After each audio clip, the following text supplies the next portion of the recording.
모습들이 이 시간 속에서 나타나게 되는데, 불교가 인도에서 발생이 돼서 지금 현재로 친다면 2700년 정도 이렇게 불교가 변화 발전되어져 왔다고 볼 수가 있죠.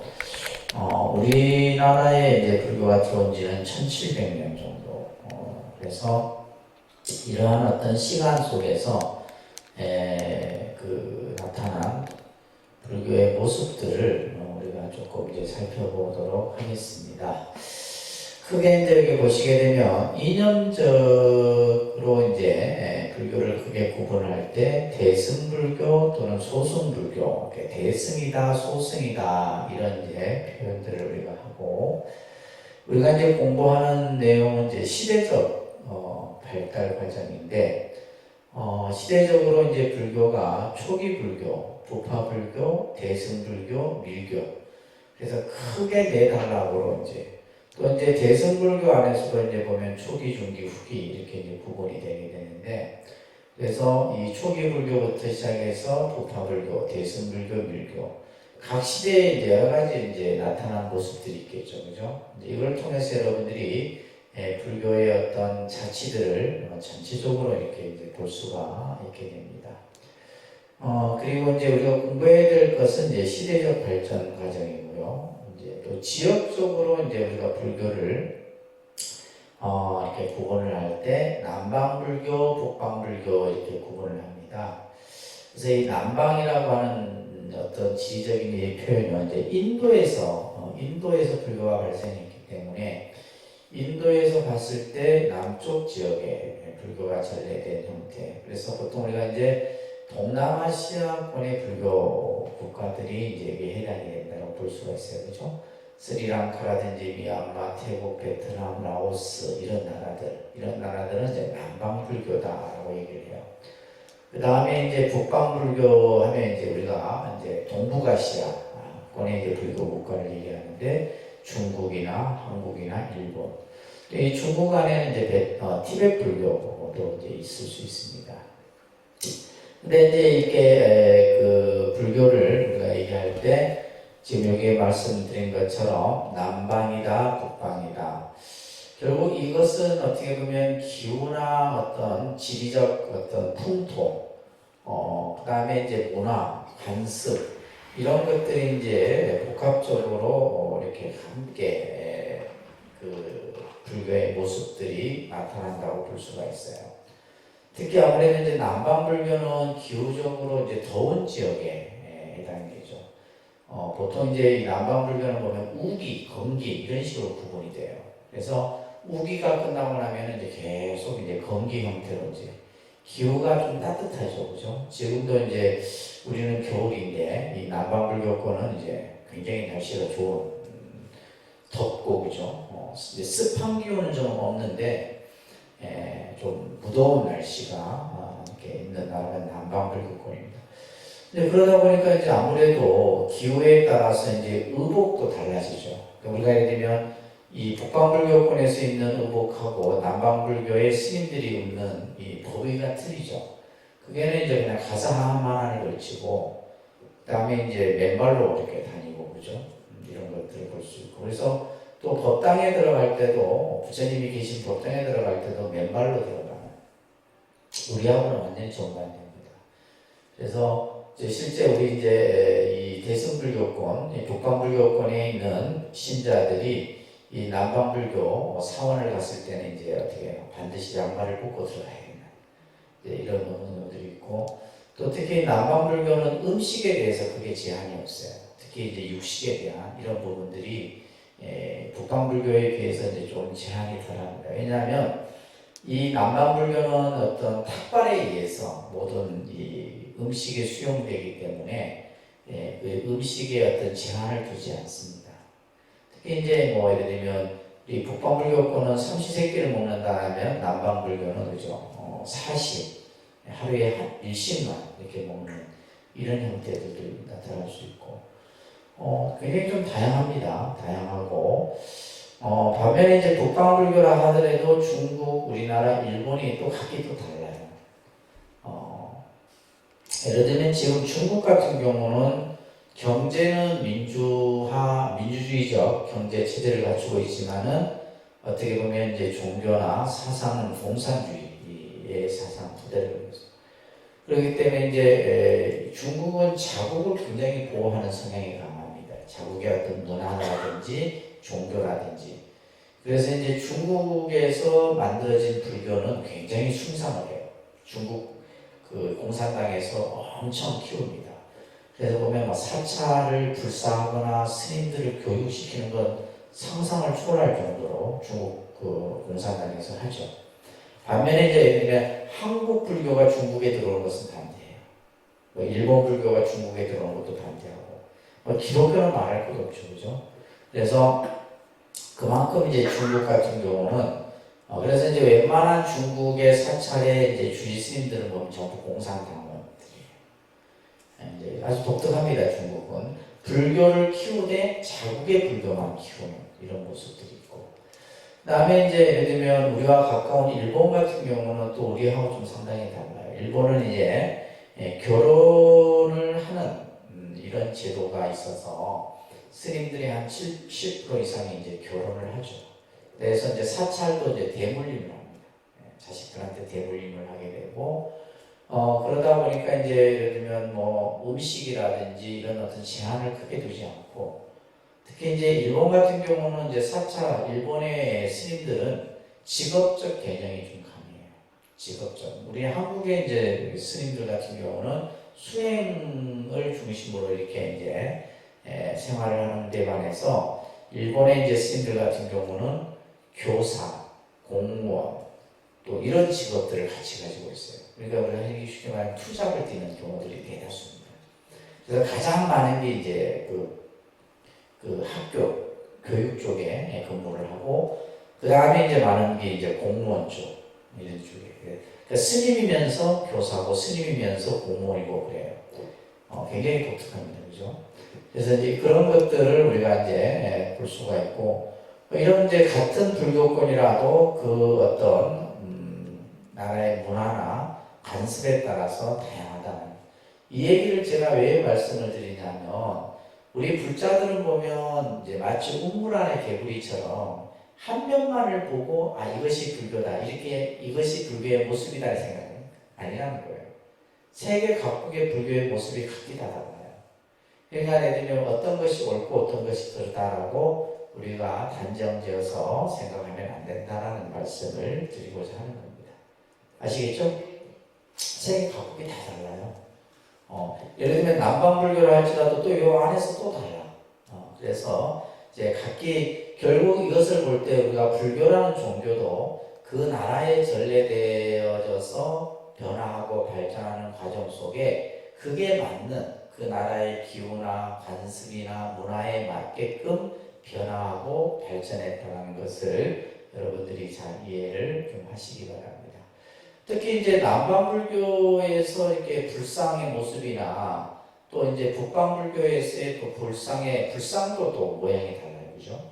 예를 들면 중국에서 만든 불상, 우리나라에서 만든 불상, 일본에서 만든 불상이 또 다르고, 이런 것들을 우리가 다양하게, 모습들을 우리가 이제 이해를 해야 됩니다. 자, 그러면 이제 먼저,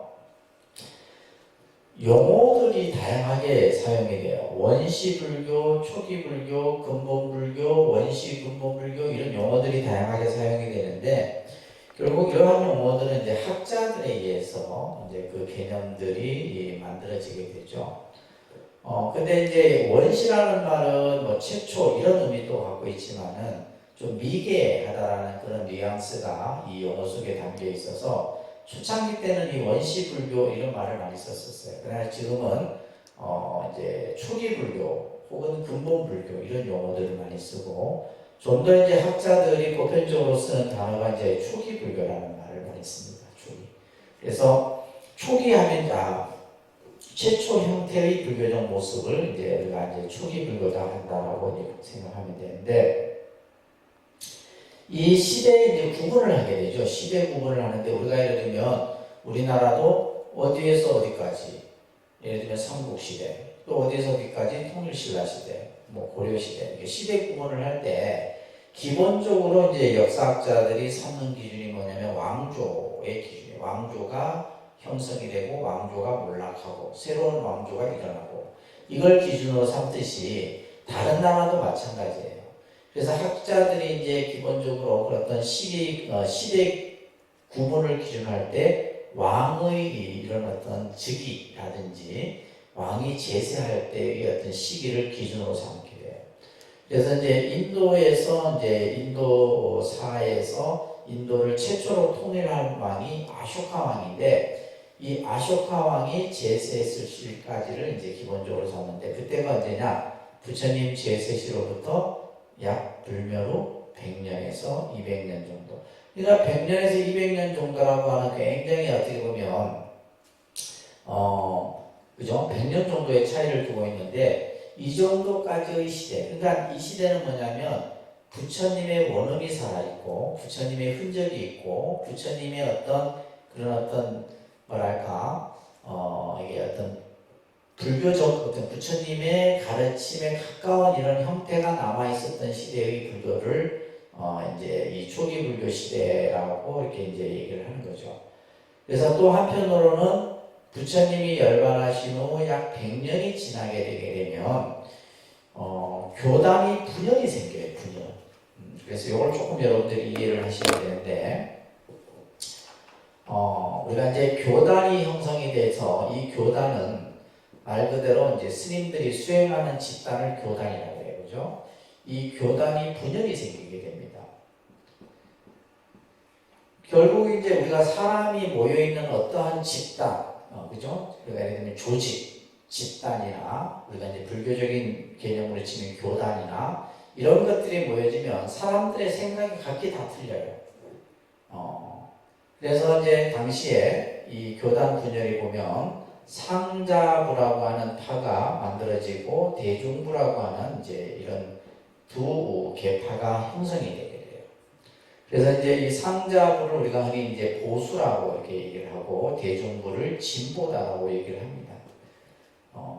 그래서 이제 어떠한 조직이든지 그 조직이 만들어지면 좀 이제 그죠 보수 성향의 생각을 가진 사람이 있게 되고 또 그렇게 뭉치게 돼 있어요.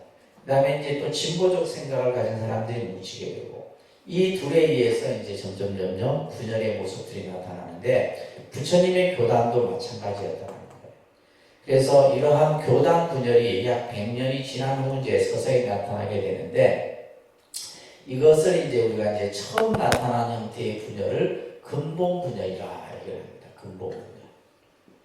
그리고 나중에는 이제 약 한 20개, 18개에서 20개 부파가 나눠지게 되는데 그것을 지말 분열이다라고 하는 이런 분열의 모습들이 나타납니다. 우리가 이제 뭐 정치든 그죠 어떤 뭐 노동조합 같은 어떤 색깔을 가진 노동조합 안에서도 보수 진보가 나눠지게 되고 그죠.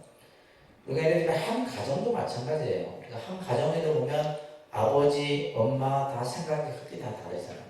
그럼 아이들도 이제 그게 따라가는 거예요. 나는 이제 내랑 아버지 생각이 같으니까 이제 뭐 보수, 다른 진보 뭐 이런 식으로. 그렇듯이 이제 사람이 모이면 이런 항상 분열의 모습은 갖춰지게 되어 있습니다. 그래서 이제 이 분열이 나타나기 이전의 불교를 이제 원시 혹은 초기 불교다라고 얘기를 하는데 그래서 이때에는 바로 뭐냐면 부처님의 가르침을 받은 직제자들이 쉽게 말해서 활동을 했던 그 시대까지의 불교를 얘기를 합니다. 자, 근데 이제 이 초기 불교, 다시 말해서 초기 불교 시대 때는 이 중요한 특징이 뭐냐면 경과 율이 만들어졌다라고 하는 내용을 여러분들이 꼭 기억하셔야 돼요.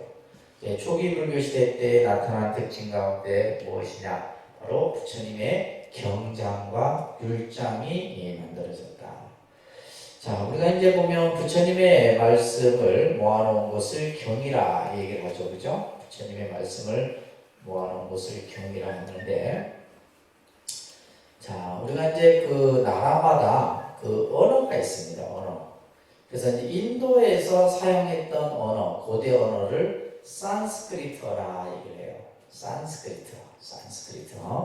이것을 이제 한자로 표현하면 범어라고 이렇게 얘기를 하는 겁니다. 범어. 범어라는 이제 언어가 만들어지면 여기 보시게 되면 요 글씨가 이제 산스크리트예요. 상형 문자처럼 생겼죠, 그렇죠? 이게 인도의 고대어예요.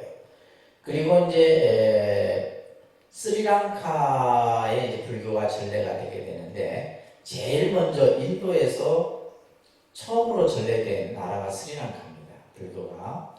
이 스리랑카에서 사용하는 언어가 빨리어라고 하는 언어가 있어요. 빨리어. 산스크리트 빨리어. 자, 인도의 언어인 버모, 그죠? 그 다음에 스리랑카의 언어인 빨리어라고 하는 이 두 언어가 형성이 되게 되죠. 그래서 이제 이 버모가 이제 중국에 가서는 뭘로 바뀌어져요? 한자어로, 그죠? 한자어로 또 만들어지게 되고, 그 다음에 이 한자어는 결국 다시 뭐예요? 한글로 만들어지게 되고, 그 다음에 이제 빨리어는 이 스리랑카나 이제 동남아시아 불교권이 보면 유럽 식민지 지배를 받게 돼요. 그래서 이제 그들에 의해서, 학자들에 의해서 이제 빨리어를 기본으로 해서 이제 영어라든지, 그죠? 프랑스어라든지 이런 언어로 이제 부처님의 경전들이 만들어져요. 그리고 이제 또 뭘로 만들어져요? 일어로 이제 만들어지게 되죠. 여기에다가 또 이제 티베도도 있어요. 티베도.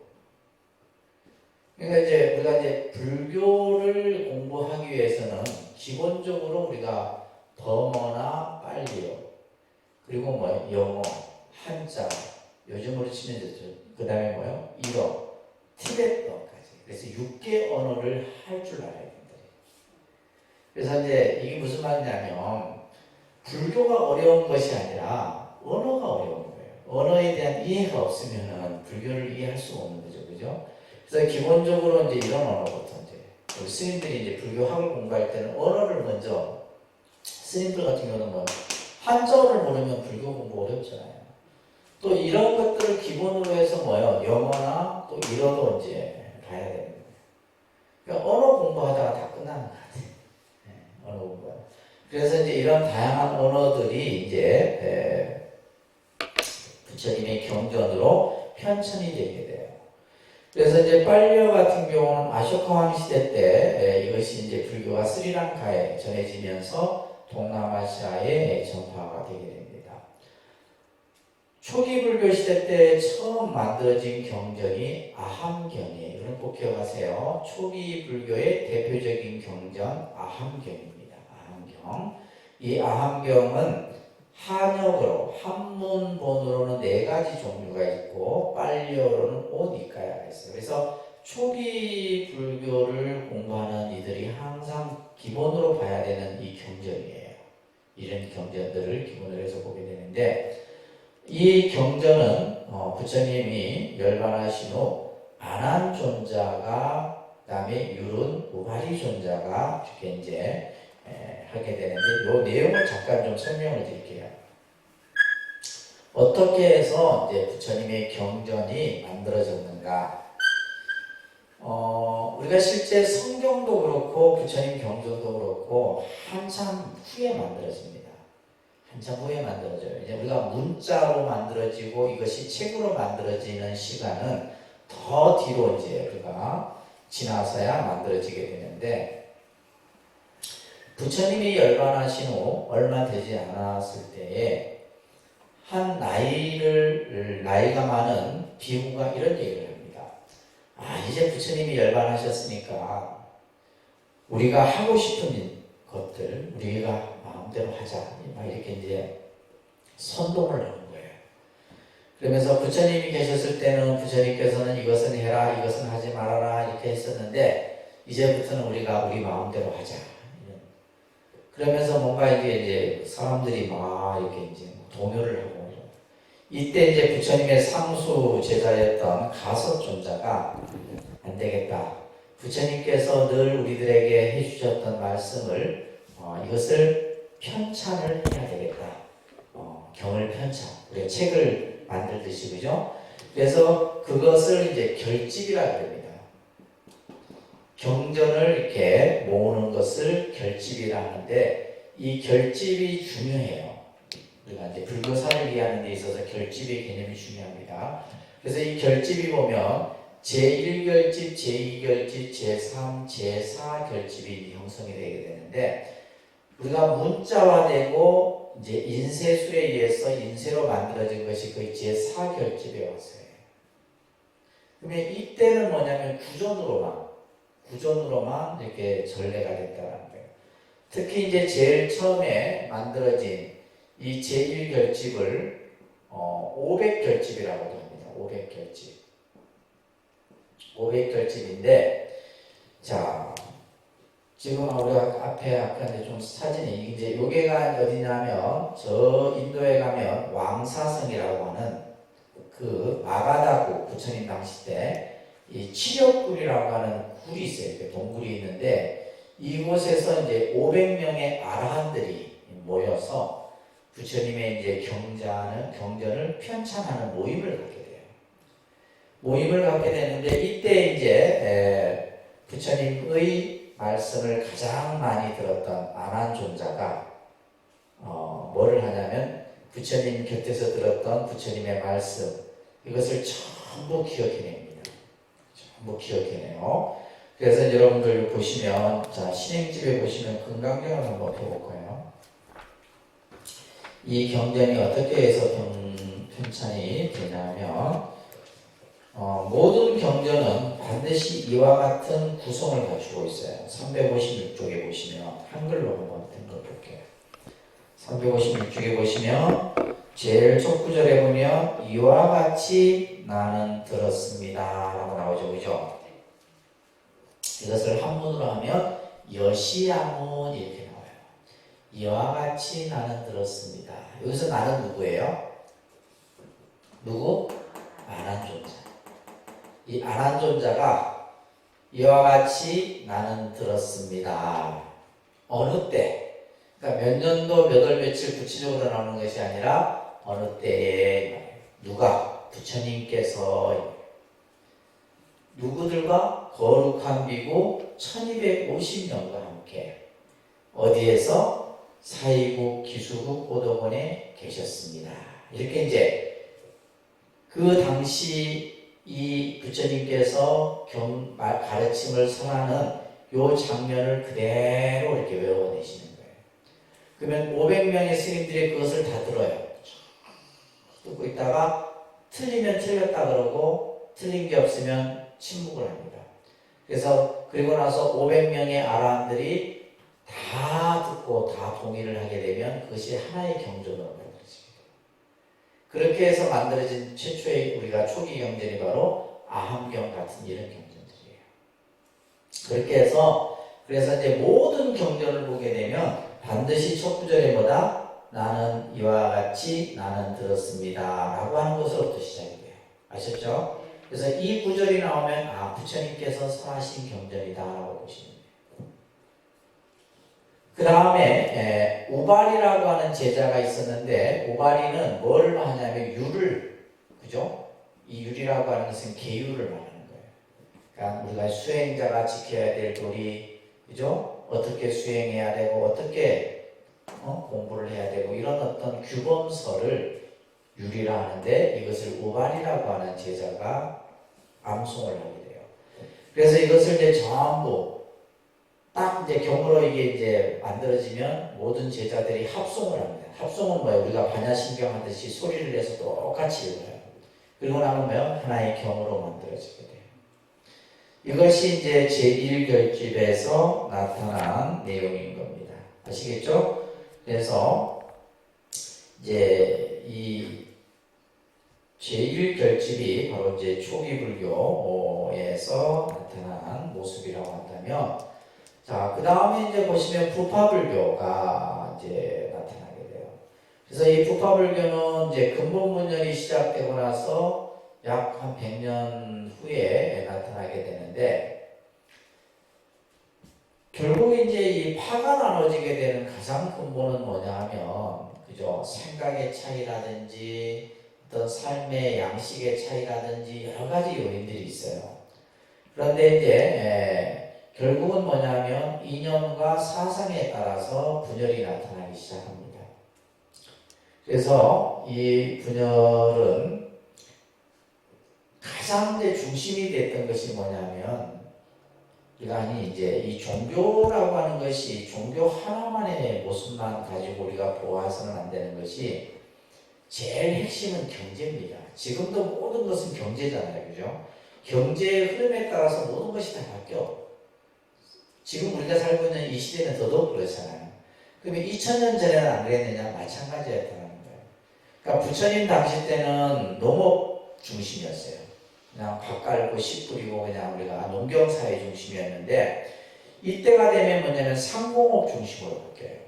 상공업 중심으로 바뀌는다는 것은 뭐냐면 무역이 이루어지고 무역이 이루어진다는 것은 화폐가 그죠? 돈이 오고 가고 그러다 보니까 이제 그 삶의 모습이 확 변하는 거예요. 그러면서 이제 스님들도 이러한 어떤 변화 속에 그죠? 함께 할 수밖에 없는 거예요. 그래서 당시에 이제 스님들은 10가지 문제를 가지고 논쟁을 벌이게 돼요. 어디에서 벌이게 되냐면 이 바이샬리라고 하는 이 도시예요. 이 바이샬리라고 하는 이 도시는 여기에서 이제 제2결집이 이루어지게 되는데 700명의 스님들이 모여서 이 문제를 논의를 합니다. 그 문제가 어떤 거냐 하면 이런 것들이에요.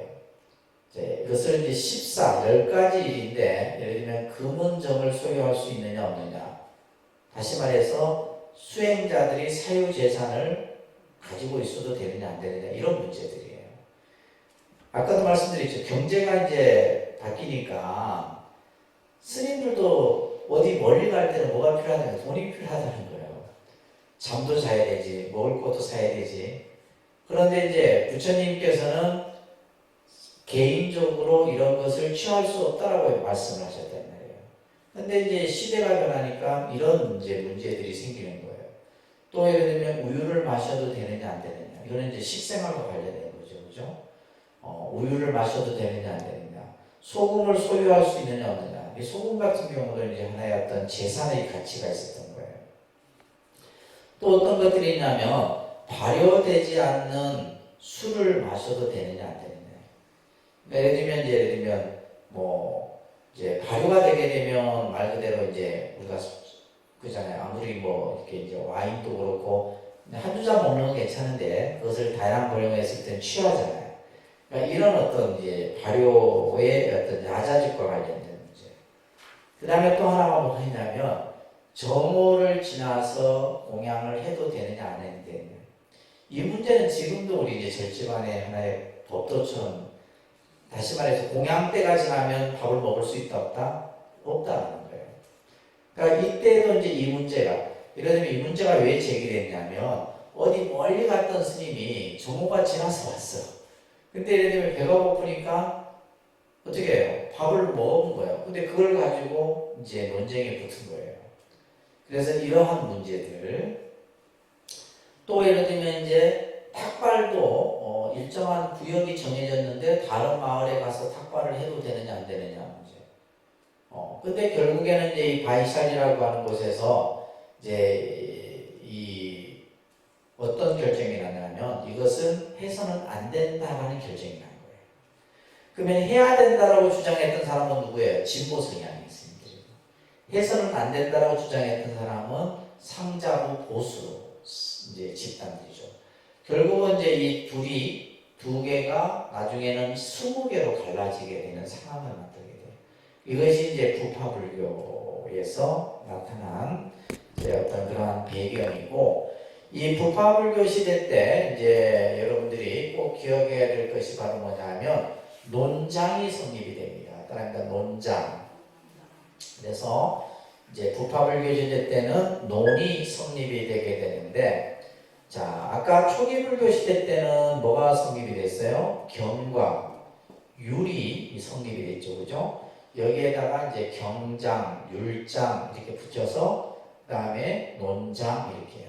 이 경률론을 꼭 기억하세요. 3장이라 그럽니다. 그러니까 3장, 3장이라 그래요. 그래서 경장은 부처님의 말씀을, 그죠? 모아놓은 것을 경장이라 하고, 율은 부처님이 제정하신 계율에 대한 내용을 담아놓은 거고, 이 율장이 이제 부파불교 시대 때 만들어진 거였잖아요. 이 율장, 논장은 뭐냐면, 이거는 경을 주석해 놓은 거예요. 주석서. 그러니까 부처님께서 말씀하신 이 경에 나오는 내용을 다시 한번 또 설명을 해 놓은 거예요. 그러니까 우리가 예를 들면 쉽게 얘기해서 논문이라 생각하시면 됩니다. 굉장히 논리적이고 체계적인 형태로. 그래서 실제 이제 우리가 보면 경보다도 더 많은 것이 논이에요. 그래서 이제 이 경율로 이 세 가지에 능통한 사람을 삼장법사다. 그래서 우리가 이제 손오공에 나오는 현장 스님을 삼장법사라 이렇게 얘기하잖아요. 그 삼장법사가 바로 뭐요? 경에도 능통하고 율에도, 그죠? 막힘이 없고 논장에도 아주 그냥 능통한 일을 일컬어서 말한다. 삼장법사다라고 얘기를 합니다. 자, 그래서 여기서 말하는 것처럼 이제 논장이 성립이 되는데, 논을 다른 말로 얘기하면 아비달마 이렇게 불러요. 아비달마. 그래서 부파불교를 아비달마 불교다라고 불려지기도 합니다. 대법이라는 뜻을 가지고 있어요. 다시 말해서 법에 관한 연구, 교리에 대한 연구나 해석을 의미한다. 특히 이 논은 경에 대한 주석서로서 굉장히 조직적이고 체계화시켜놓은, 쉽게 얘기해서 이런 거예요. 실제 우리가 불교가 굉장히 그 설명이 다양한 것은 뭐 때문이냐 하면 바로 이 논 때문이에요. 이런 겁니다. 예를 들면 마음을 그냥 마음이다 이렇게 하면 되는데 부파불교에 와서는 이 마음을 뭘로 100가지, 수십 가지로 설명을 하는 거예요. 이제 어려워지죠, 당연히. 예를 들면 반야라는 이 개념을, 반야라는 것을 그냥 지혜다 이렇게 하면 되는데, 이 반야를 가지고 또 무슨 반야 이런 식으로 또 반야를 또 설명해요. 그래서 논리적으로 굉장히 아주 다양하게 이 논에서는 설명이 되죠. 그러니까 이제 일반 사람들이 접근할 수 있어요, 없어요? 접근을 못하는 거예요. 이거는 오직 스님들만이 그냥 절에 앉아가지고 이 공부만 하는 거예요. 부처님 말씀을 가지고 그냥 막 책만 파는 거예요. 그러니까 이 시대의 불교를 부파불교 시대라는 거예요. 그래서 이 시대 때는 스님들이 오로지 사찰 안에만 있고 그냥 경만 연구하고 이러다 보니까 뭐냐면 사회로부터 이제 민중들의 고통, 중생들의 고통을 외면하는 거예요. 그러니까 점점 불교는 사회로부터 멀어지게 되죠. 그렇게 해서 이제 다시 일어난 불교가 바로 무슨 불교냐면 대승불교가 되는 거예요. 자, 이러한 이제 부파불교 시대가 오래 지속됨으로 인해서 불교가 이제 새로운 어떤 것을 필요로 하게 됐던 거예요. 그러니까 예를 들면 초기 불교에서 부파불교로, 부파불교에서 대승불교로 이렇게 건너가는 과정들이 그냥 나타난 것이 아니라 반드시 그 시대에 새로운 무엇인가가 필요로 했던 거예요. 그래서 대승불교라는 이 불교가 일어나게 된 원인이 보면 부파불교가 가지고 있는 잘못된 모습들, 특히 교리에만 치중하고 실천 수행면은 형식화되고, 그 다음에 출가 위주의 풍조, 이런 것들에 대한 부정적인 면들이 나타나기 시작한 거예요. 그래서 당시에 이제 이 대승불교를 일으켰던 모습은 이제 여러분들 제가자들은 사찰에 들어가서 어떤 신앙생활을 할 수 없었던 시절이 있어요. 사찰이라고 하는 공간은 스님들만의 공간이었어요. 그러면 여러분들은 뭘 했냐면 이 당시에는 탑신앙이 성행을 합니다. 부처님의 사리를 모셔놓은 탑신앙이 성행을 하면서 제가 신자들, 여러분들은 이 탑에 가서 예배하고 공양하고 하는 정도의 역할만 했었단 말이에요. 이때 이 제가자들과 누가 손을 잡느냐 하면 바로 진보 성향의 그죠? 대중부 스님들과 손을 잡고 새로운 불교. 그래서 그 새로운 불교가 바로 뭐냐 하면 핵심이 이거예요. 부처님의 참 정신을 회복한다. 그죠? 다시 부처님의 본래 정신. 부처님이 가지고 있는 그 참 정신이 뭐예요? 중생 제도, 중생 교화다 이 말이에요. 중생을 제도하고 중생을 교화하기 위해서 새로운 불교를 일으키는데 그 일으키는 중심에 새로운 인물이 필요해요. 그 인물이 바로 누구예요? 보살이에요. 보살. 대승불교가 일어나면서 새로운 대승불교. 그래서 이 보살은 하나의 구도자적인 이미지를 가지고 있는 거예요. 그렇게 해서 이제 일어난 불교가 바로 무슨 불교다? 무슨 불교? 대승불교다. 그래서 기원전 1세기경 부처님의 유고를 봉안한 불탑을 중심으로 해서 부처님의 덕을 찬양하고 또한 그죠? 부처님의 가피력으로 우리들의 삶을 평안한 삶을 원했던 그러한 제가 신자들을 모체로 해서 출가 제자들이 함께 발전시켰던 불교가 바로 대승불교가 되는 겁니다. 특히 대승주의자들은 부처님과 같은 깨달음을 얻을 수 있다고 생각했어요. 우리도 부처가 될 수 있다. 우리도 깨달음을 얻을 수 있다. 그래서 스스로를 뭐라 그러고 보살이라 하고 구도자라고 부르면서 욕바라밀을 실천하고 스스로 자리이타의 완성, 자인불타가 되기를 발언하게 됩니다. 그러면서 이제 부처님의 공덕을 찬탄하는 이러한 경전들이 나오는데 대표적인 경전이 법화경이에요. 법화경. 그래서 법화경을 보게 되면 탑에 대한 얘기가 먼저 나오고 그 법화경의 전체 내용이 뭐냐면 예배, 찬탄, 공양이에요. 그러면서 누구나가 뭐 할 수 있다? 성불의 길이 열려 있음을 얘기하는 내용이 바로 법화경입니다. 그렇게 해서 이제 대승불교에 여러 경전들이 나타나게 되는 겁니다. 그래서 초기 대승경전은 불탑 신앙을 중심으로 해서 부처님 전에 참회하고 예배하고 그죠? 그 다음에 경전의 공덕을 찬탄하는 이런 어떤 신앙의 형태로 나타나게 돼요. 그래서 금강경이든 모든 경전들이 보면 이러한 내용들이 다 담고 있어요.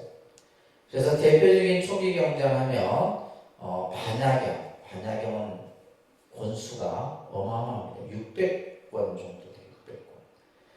우리 아까 좀 전에 봤던 금강경이 있죠? 이 금강경이 577권째에 해당돼요.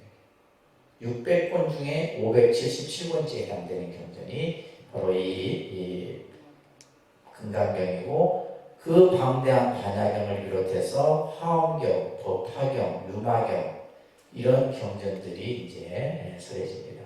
그래서 대승 초기에 나타난 핵심 대승 사상은 공사상이에요. 공사상을 중심으로 해서 이 용수보살 같은 경우는 중문이라든지 대지도론이라고 하는 이 대지도론이라는 책은 100권짜리인데 600부 반야경을 주석해 놓은 거예요.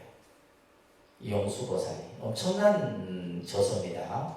이런 어떤 형태의 경전들이 바로 초기 대승경전에서 서려집니다. 나중에 여러분들이 전문반에 가시면 이제 뭐 반야사상, 공사상 이런 내용들을 공부하시게 돼요. 그래서 이거는 이제 여러분들 기본 과정에서는 그것까지는 다루지 않고 이렇게 대승 초기 경전들이 이런 경전들이 있다. 근데 여러분들이 이제 그죠? 이런 것들을 한 번씩 봐야 되는데 참 보기가 쉽지가 않습니다. 그죠?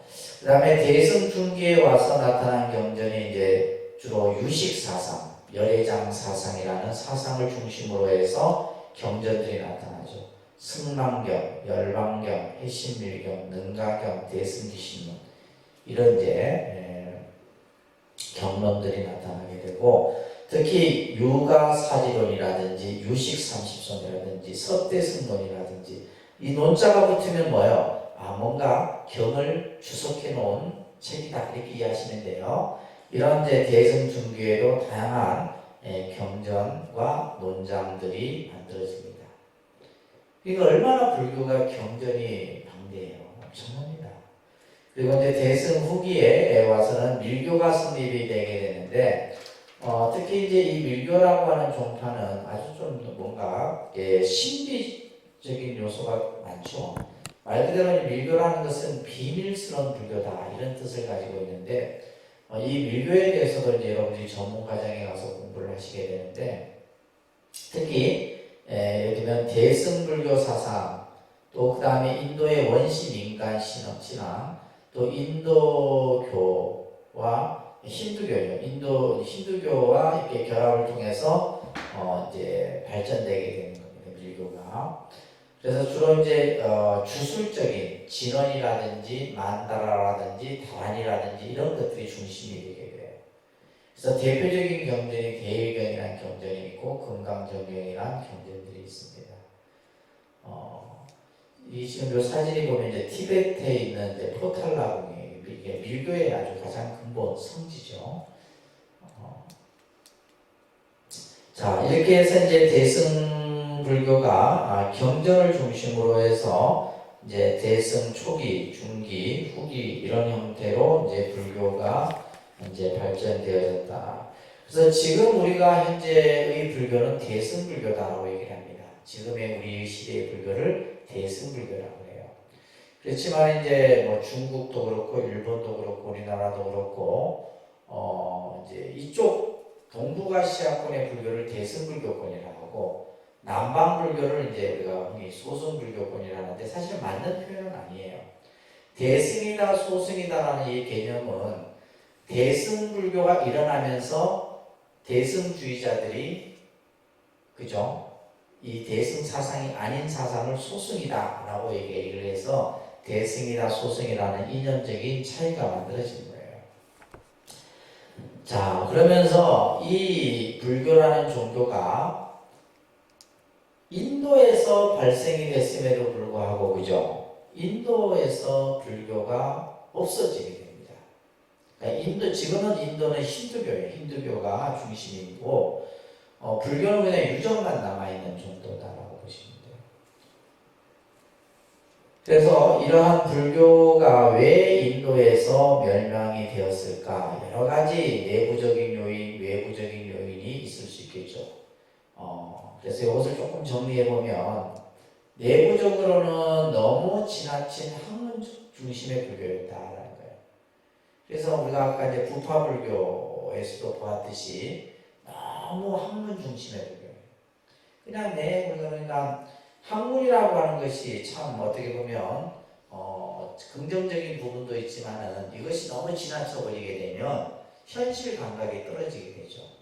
그러니까 현실 인식이 없어진다는 말이에요. 그래서 이러한 어떤 학문적 불교의 모습, 그 다음에 엄격한 계율이 있는 출가 교단이 적었다는 것은 뭐냐면 진정한 수행자 집단이 없었다는 거예요.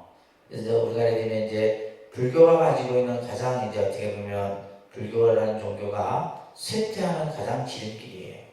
그래서 엄격히 수행하는 그런 수행자 집단이 적었다는 요인이 있을 수 있고, 그 다음에 이제 이 세 번째 같은 경우는 이것이 이제 보편적으로 우리가 이제 불교가 쇠퇴하는 가장 지름길이었던 모습이죠. 사유재산을 소유하고 향락적인 생활을 하고 일반 대중과 호흡을 같이 하는. 결국 뭐냐면 민중들로부터 이제 불교는 멀어지게 되는 거예요. 그죠? 이런 것들이 이제 불교가 쇠퇴할 수밖에 없는 내부적인 요인이 되게 되고, 그 다음에 이제 불교가 점점 밀교화 되었다라고 하는 이런 점도 우리가 이제 학자들이 인도에서 왜 불교가 멸망했을까라고 하는 이런 어떤 여러 가지 이제 학문적인 연구 토대를 통해서 이렇게 정리를 하고 있습니다. 그 다음에 외부적인 요인이 이제 결국 이것은 이제 정치, 전쟁 이런 것과 연관이 될 수 있는데, 첫 번째는 국타왕조라고 하는 인도 사회에서 이 왕조 시대가 있게 되는데 4세기경에 나타난 이 국타왕조 시대 때 바라문교가 부활을 합니다. 이 정통 바라문교는 부처님 당시 때 인도인들이 신앙했던 하나의 어떤 종교입니다. 바라문교가 새롭게 부활을 하게 되면서 불교가 이제 점점 이제 설 곳을 잃게 되는 거죠. 그 다음에 가장 치명적인 것이 바로 뭐냐면 이슬람교. 이슬람교도에 의해서 불교가 탄압을 받고 회교도에 의해서 박해를 받고, 이건 외부적인 문제죠. 그죠? 그래서 결국 이러한 모습을 우리가 볼 때 불교 스스로가 어떤 외부 세력이 됐든 또 내부가 됐든 지켜낼 수 있는 힘이 부족했다는 거예요. 자, 우리나라 불교도 마찬가지예요. 그죠? 우리가 예를 들면 삼국시대나 통일신라 시대, 고려시대를 거치면서 불교는 뭐예요? 꽃을 피우죠. 꽃을 피우다가 2조 500년 동안 불교는 탄압을 받게 됩니다. 근데 이 불교가 없어지지 않고 존재할 수 있었던 이유는 뭐예요? 아까 얘기했던 수행하는 수행자들이 있었고, 또 나라가 위기에 처할 때는, 그죠? 스님들이 주도적으로 그것을 이제 나라의 어려움을 앞장섰고, 이런 모습들이 우리 역사에서 뭐 임진왜란이라든지 여러 가지 이제 어떤 상황 속에서 나오죠, 그죠? 그래서 그런 어떤 마치 바람 앞에 등불처럼 꺼지지 않는 그 모습들로 인해서 지금의 한국 불교가 다시 살아나는 겁니다. 그래서 2조 500년 동안 얼마나 우리가 탄압을 받았어요. 만약에 그때 이제 스스로 뭔가 지켜낼 수 있는 힘이 없어졌다면 불교는 우리나라에서는 없어졌겠죠, 그죠? 그래서 이제 인도에서는 이와 같은 요인으로, 그래서 많은 사람들이 이 부분을 많이 궁금해합니다. 왜 인도에서 불교가 발생됐음에도 불교가 하나도 남아있지 않았을까라고 하는. 근데 이제 우리가 인도사를 나중에 공부하시겠지만은 불교가 화려하게 꽃피웠던 시절도 있었어요. 불교가 인도에서. 그래서 예를 들면 인도에 가면 인도의 최초의 종합대학이라고 하는 나란다 대학이 있어요. 지금은 이제 유적만 남아 있습니다. 이 나란다 대학이. 예전에 저희가 이제 성지순례 갔을 때 이곳을 한번 갔었는데, 현장 스님, 우리 현장 스님이 당시 당나라 때 현장 스님이 이제 인도를 가죠. 가서 이제 그 기행문을 쓴 것이 대당서역이라고 하는 책이 있어요.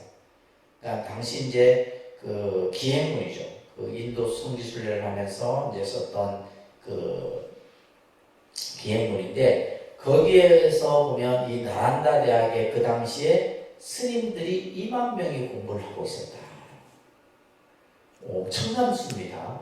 지금도 이제 아직까지도 이 나란다 대학이 한 3분의 1 정도밖에 지금 발굴이 안 됐는데 아직도 어마어마하다는 거예요. 그러니까 그 당시에 이제 이러한 나란다 대학에서 공부하는 스님들이 2만 명이 있었다는 것은 그죠? 불교의 어떤 모습이 어떠했을까라는 것을 우리가 짐작할 수가 있는 거예요. 그런 어떤, 근데 이런 것들이 전부 뭐예요? 이슬람 교도에 의해 갖고 싹 흔적도 없이 없어져요.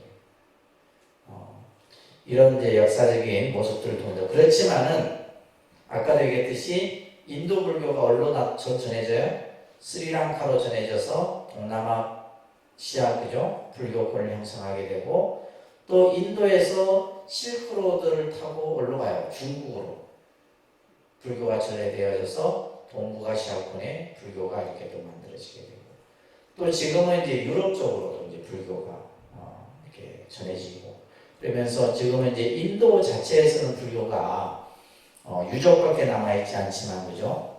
전체적으로 불교가 전 세계적으로 그래도 이제 나타나고 있다라고 하는 부분들을 정리하면서 이제 불교의 모습을 초기, 부파, 대승, 밀교, 요 개념 정도만 여러분들이 꼭 기억을 하시기 바랍니다. 아셨죠? 자, 그래서 이어서 조금 더 우리가 진도가 너무 안 나가고 진도를 조금 더 나가도록 할게요.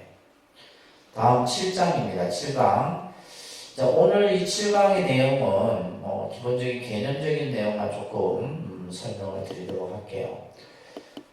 이제 오늘부터 공부하는 내용이 이제 교리 공부예요. 여러분들이 이제 불교 교리 공부한다, 교리 공부한다. 그냥 불교의 근본 교리, 근본 교설을 하면 삼법인, 사성제, 연기법, 중도, 팔정도 이런 이제 개념을 설명을 합니다.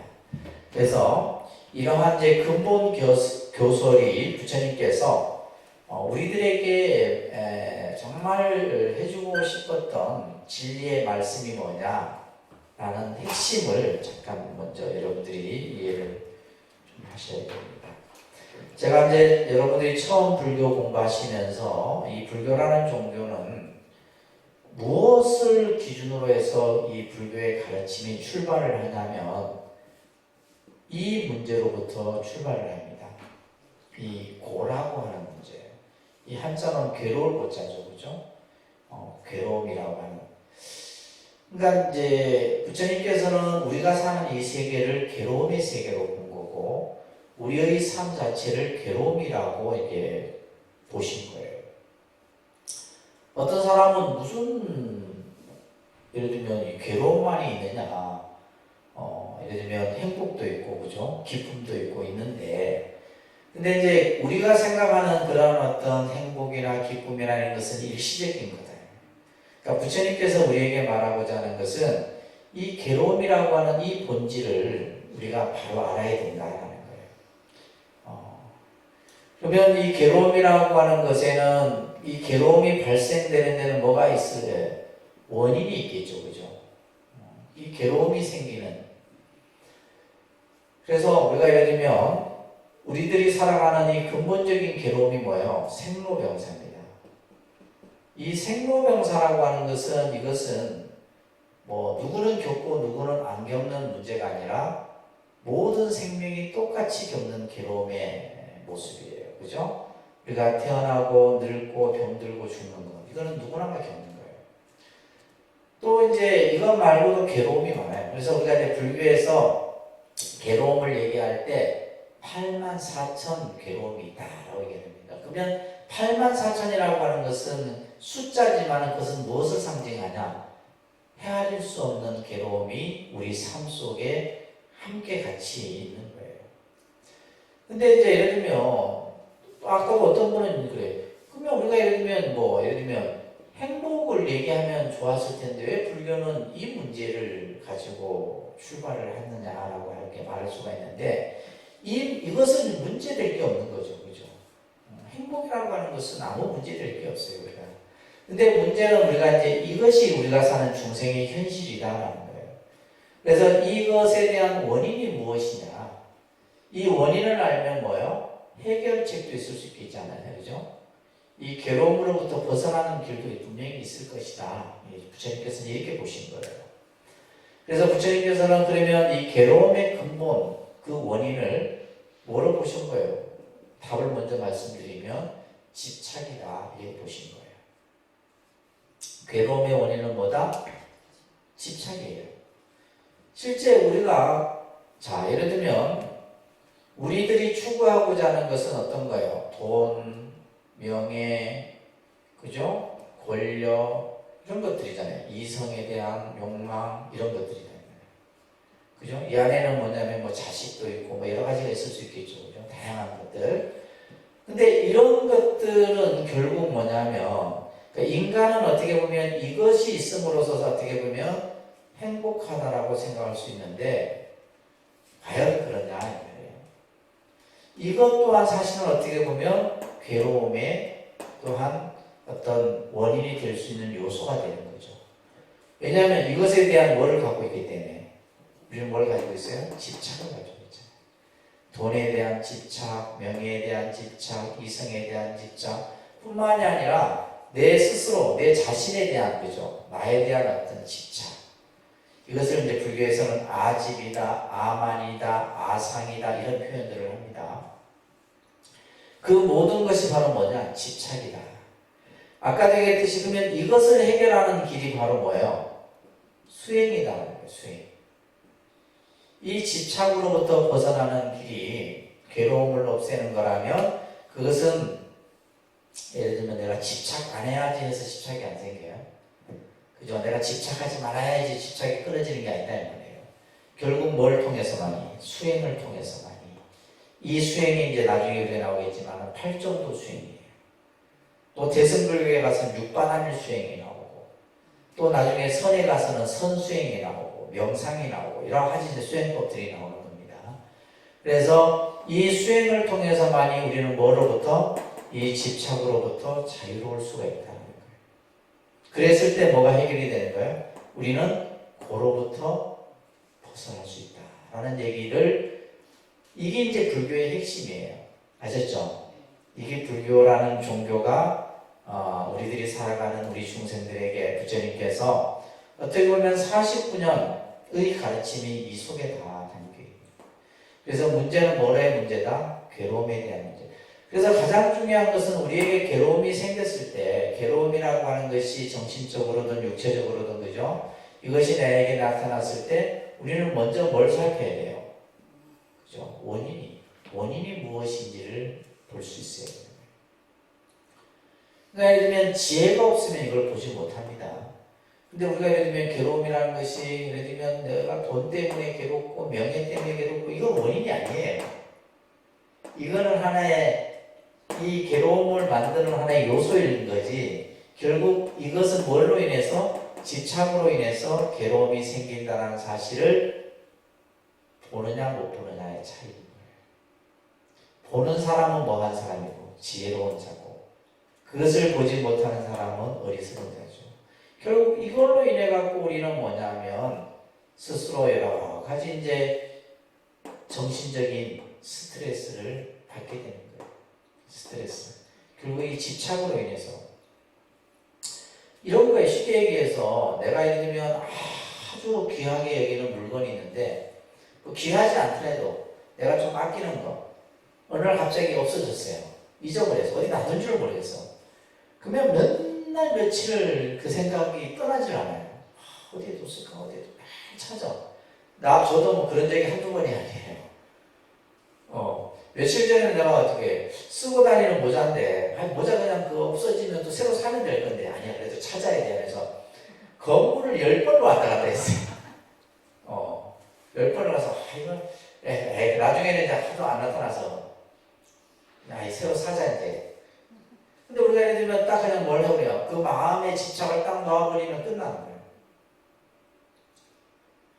그러고 나니까 그 모자가 눈에 보이더라니까요. 어디에 놓여있든 누가 주워서 올려놨었나 봐. 그러니까 우리가 예를 들면 이런 어떤, 우리가 예를 들면 물건에 대한 집착이나 이게 얼마나 강한지 우리는 모릅니다. 여러분들이 자식에 대한 집착, 이런 것들이 무서운 거예요.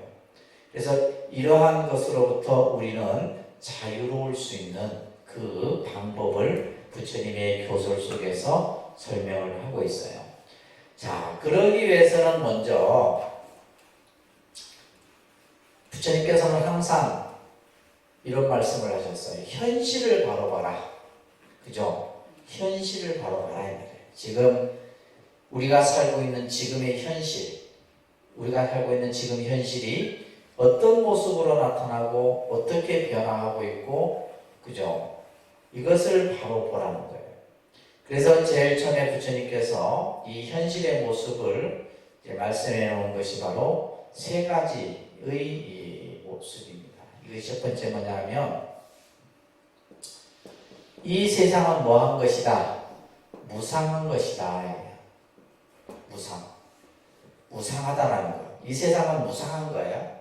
이 세상의 존재는 무상한 거예요. 그 다음에 무상한 것이고, 이것은 또한 뭐다?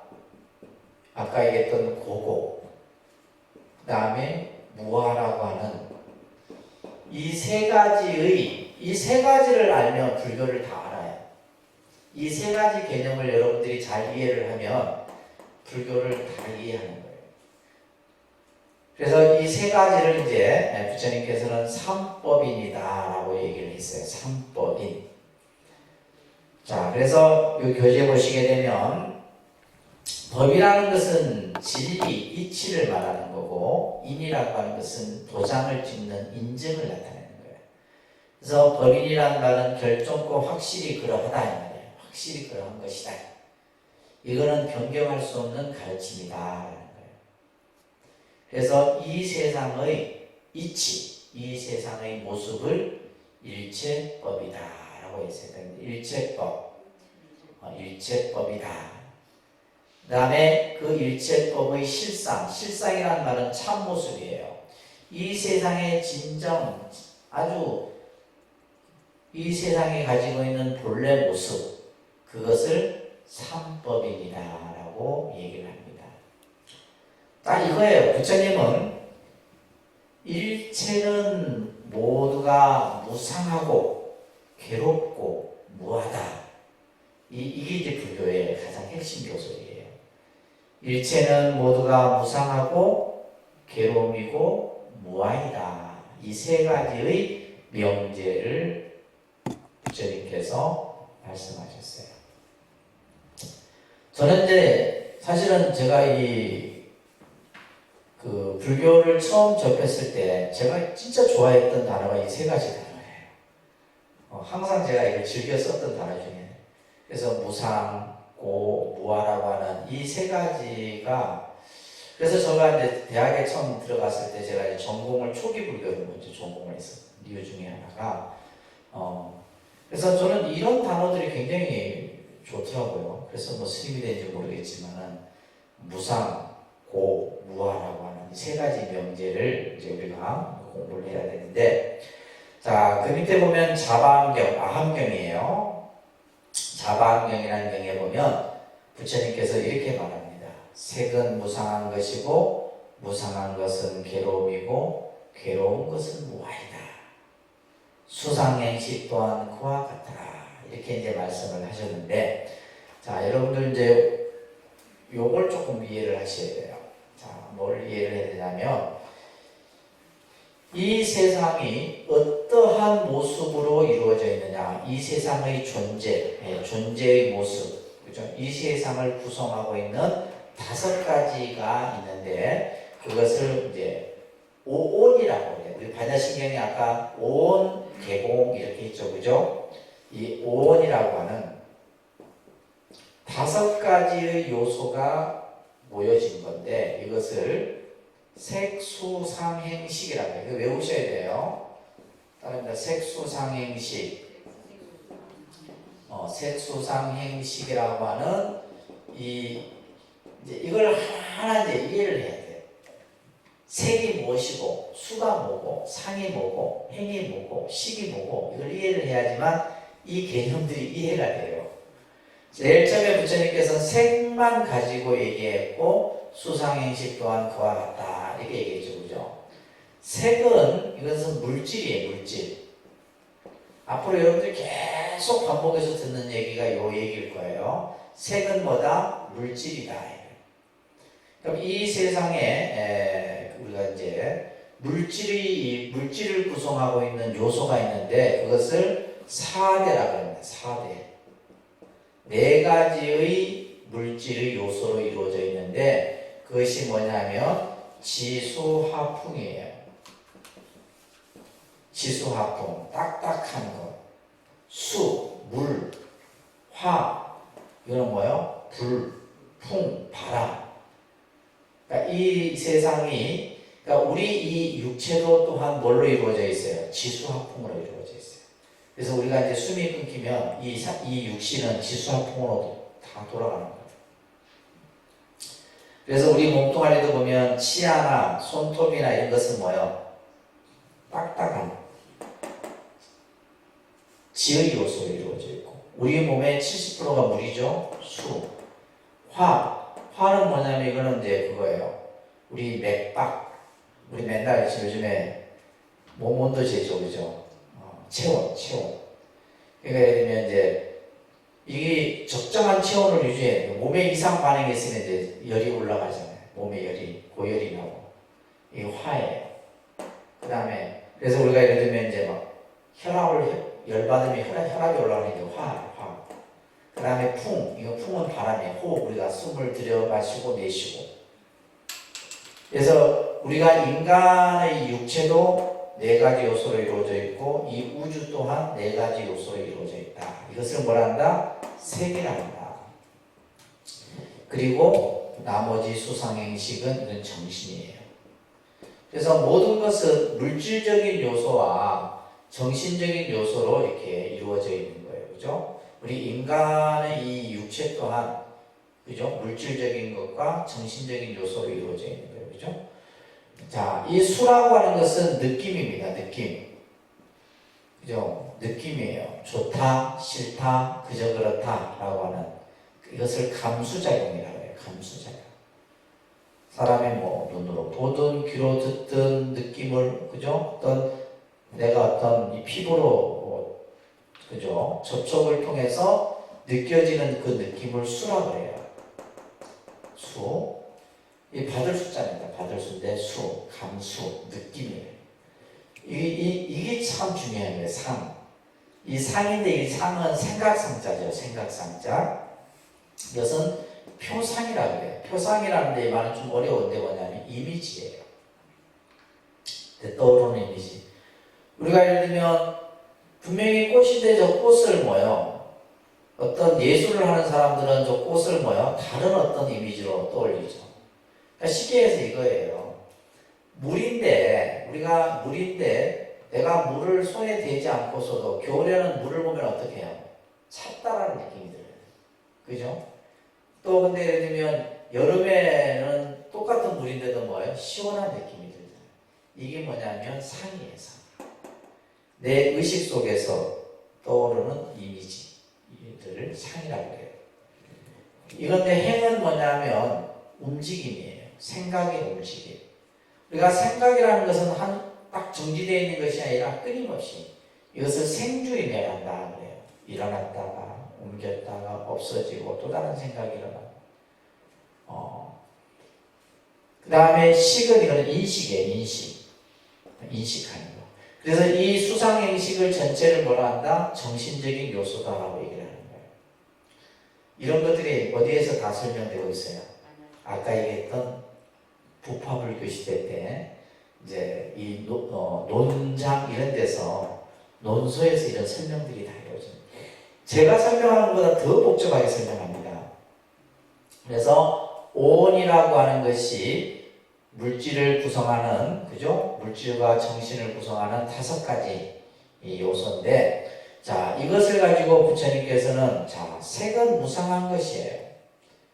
무상이라는 것은 변한다 이런 뜻이에요. 변하는 것이다. 물질은 변하는 거잖아요. 그죠?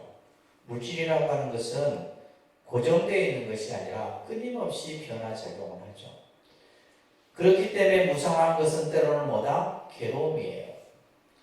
자, 우리 이 육체는 무상해요? 안 무상해요? 무상하죠. 무상합니다. 자, 우리 몸뚱아리는 지금 뭐야? 시시각각. 그러니까 나이가 든다라고 하는 것은 결국 뭐냐면 세포가 죽어간다는 거거든요. 젊은 아이들은 뭐요? 세포가 막 그냥 활발하게 살아나는 거고. 그러니까 이게 무상한 거예요. 색은 무상한 거예요. 또한 무상하기 때문에 뭐한 거예요? 괴로움이라는 거예요. 그 괴롭다라는 것은 결국 뭐다? 무아이다.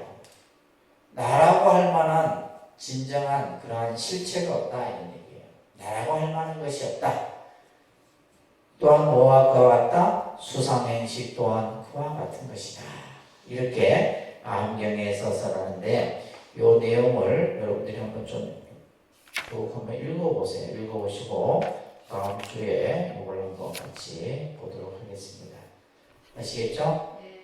그래서 우리가 이제 부처님의 근본교설에서 핵심 키워드가 바로 무상, 고, 무하다.